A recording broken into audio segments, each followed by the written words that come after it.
Two Sides, Spiteful and Determined. Chapter 15. The Final. Grace squinted to a shadowy figure in the distance. She whispered into the radio, "Target spotted. Kill radios and be prepared. Good luck everyone."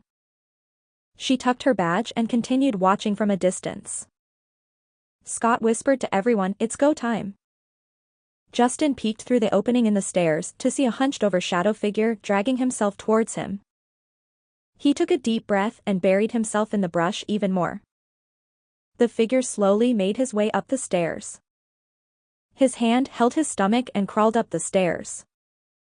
Justin held his breath as the guy passed. He could sense it was about to go down. Justin peeked around the corner and saw the figure match the description. It was Antonio standing on his own 2 feet. Scott's heart started racing as he felt time was ticking down. The door handle rattled and Scott counted down from 3. He took a deep breath and could hear Dewey and Beth's heartbeat. A second later he heard Salia's voice. "Antonio dash." Scott turned and smiled at Dewey and Beth, then nodded. "Freeze." Scott and Dewey tackled him to the ground. Tim jumped over the counter and helped restrain him. Justin raced up the stairs and guarded the door. Beth held the pepperball gun down at him in case he tried to fight. Scott shouted, "What's your name, boy?" A mutter came from the man, Antonio Mendoza. Cheers came from all around and Scott continued to yell, "Yeah! We got EM, try and run now." Beth, still holding the gun to him, "You really played us good, but look who's laughing now." Antonio laid face first on the carpet in defeat. Tears rolled down Salia's face as Gabriel watched lifelessly. It was officially 1 a.m. and completely past the quiet hours. The bounties didn't care though. Weeks of no sleep, endless searching, and running through plans AZ, they had finally caught their big fish. For the first time this condo had felt true happiness and excitement, well at least for one party. Felicia came out of the bedroom and sat down next to Salia. Grace made her way back to the condo to see everyone still crowded in the doorway. Scott wiped his sweat then motioned for the boys, "Lay him on his back, I want to talk to him." Salia pushed past all of them to see Antonio. "He looks ill." "Salia, please let us handle it," Tim said as he tried to guide her away. She slapped his hand, "This is my damn brother. Now that you caught him I'll do what I can to save him," then she ran into the bathroom. Scott looked down at Antonio's deteriorating body. He laid lifelessly in handcuffs while Salia checked his temperature. He was still dripping in sweat but shivered every once in a while. He couldn't let him suffer like this. Even after everything this family has put him and his family through, he couldn't let Antonio be defeated like this. "Okay, this isn't good because we can't take him to jail like this," Scott said. "Why not? We caught him, isn't that what matters?" Justin said. "No, we can't just let him suffer in there," Dewey added. "That's the other part of being a bounty hunter, having a heart. That's where you and your brother differ in skill." Scott explained, "Listen, we have to take him to jail, but we can fight for him to be put in a rehab program so he isn't going through this on his own. After rehab though he has to go back into jail to finish out his sentence." Salia lifted her head, "That sounds like a good idea to me." "Thank you for having a heart, Scott." He smiled, "Thank you for finally agreeing to help us." Beth looked down at Antonio, "This isn't how I imagined this playing out." The mood went from excitement to just dull.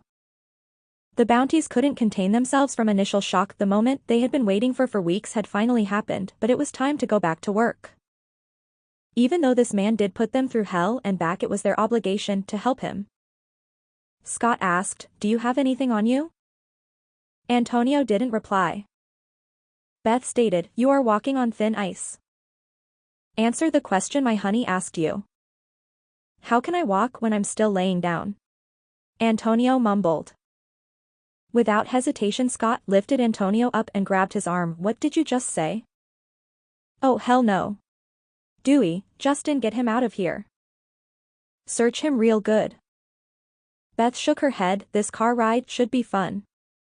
Gabriel didn't say a word. After fighting so long to keep his son out of jail, he almost showed as much defeat as Antonio.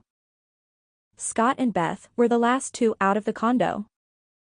Salia followed closely behind them, but it took them a minute to take one last look around. Hopefully they never have to step foot in this condo again. Dewey searched every inch of Antonio. Surprisingly, he doesn't have anything, he said. Justin helped Antonio into the car. Yeah. That is shocking. The leader of a drug ring doesn't have any drugs or weapons on him? Antonio muttered, I quit doing drugs. PFFF, no way. Dewey laughed. Antonio said, Yeah. Man, why do you think I'm like this? I cold turkeyed it. If I had the strength, I would be putting up a fight. Scott finally made his way over. Is this fool giving you guys any trouble? Look man, I'm ain't a foo and I don't know who you think you're talking to. Scott laughed, you never scared me, and quite frankly, I don't know why people kiss your ass so much. You almost killed your dad for God's sake trying to keep you out of jail. Antonio shook his head, I'll be out in no time, this will be all taken care of. Scott chuckled. Yeah. Just keep telling yourself that. Antonio cringed in pain. Salia appeared in the door and reached for a hug. She whispered something into his ear that the bounties couldn't make out. Scott and Beth sat in between the big fish. Within no time the questions started. So why did you do it? Beth asked. Antonio gave a dry response, I built a legacy. What do you mean, why did I do it? You guys wouldn't know anything about that. Scott rolled his eyes, I thought your crew knew everything about us, how we hunt and out background. Antonio shrugged. You obviously didn't know I was in the same position as you. I did time and a long chunk of it too. The only difference between us is I straightened out and learned from my mistakes. It wasn't until my dad was taking me away in handcuffs and just let me rot in jail that I knew I needed to make a change. Your father would rather you keep hurting yourself rather than try to be better. What did you do time for? Antonio asked. 3rd-degree manslaughter. I was just like you. Thought I was the shit, but I ended up being in the wrong place at the wrong time. I got multiple little slaps on the wrists until I didn't show up to court. Got a warrant out for my arrest, and of course my own father took the case to teach me a lesson. Every single day I sat in that cell I was so pissed at him for not caring about me, but I later learned he did the right thing. Antonio shook his head, I would kill my dad if he did that. Beth replied, you got any kids? Antonio nodded, one baby boy, except I don't know what happened to them. Scott and Beth exchanged looks in confusion. Where did they go? Scott asked. I don't know, I was told they just up and left one night. I love Maria so much and my little boy, but I guess they never knew that. Scott said, see now you're in the position that you need to work everything out so you can be there for your family. My recommendation is once you get out and if they are still there, get the hell out of Los Campos. When your little boy grows up he's going to want to be just like dad and no father wants their son to turn out like you. Out of nowhere Antonio said, I'm sorry about what happened to Jacob. Scott gulped. It was silent from that bomb drop, never did I think I would hear those words. I know it was you who killed my son and I said from the beginning I should show no mercy on you. I know you're about to get what's coming to you. Antonio, I know I can't forgive you, but at the same time it's been over a decade and the only way to move on and heal is to forgive. I'll admit I wanted you dead from the beginning, but I can only wish you the best. They pulled up to the jail and Beth said our last drop off for our big fish. We had been waiting for this day since the beginning.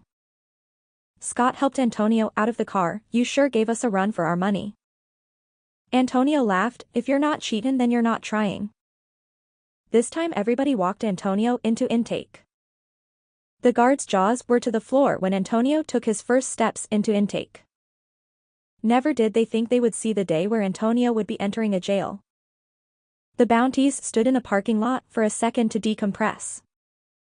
Scott broke the silence, this isn't a dream, right? We really caught him? Beth got out her phone. Last step is to phone the DA to tell him the good news. Dewey said, actually there is one more step after that. The next morning they found themselves back at the jail bright and early. Hallie came skipping out to the bounties with the biggest smile on her face. Thank you for not forgetting about me. Beth pointed to Dewey, that one right there didn't let us. Then the phone rang. Beth groaned, I'm so tired of this damn phone ringing. Hello?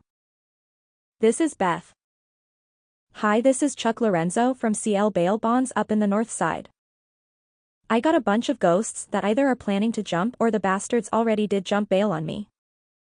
Since you guys are the best in the business, would you guys mind helping me? 1 second, let me hand the phone off to Scott. Beth said. Hello? Scott answered. After a couple minutes he ended the call.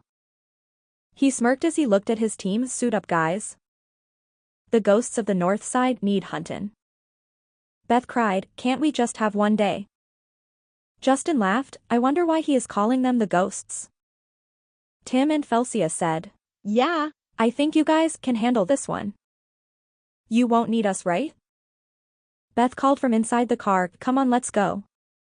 Dewey and Hallie smiled at each other as they knew their story was about to continue. The end. Hello everyone. Honeybbrooke here. Thank you so much for listening. I hope you enjoyed the story, and if you want to hear the other perspective, make sure to check out Two Sides, The Carry-On Circle. As always, the actual books are available on Amazon or linked in the description. Thank you again, and I'll see you in the next one.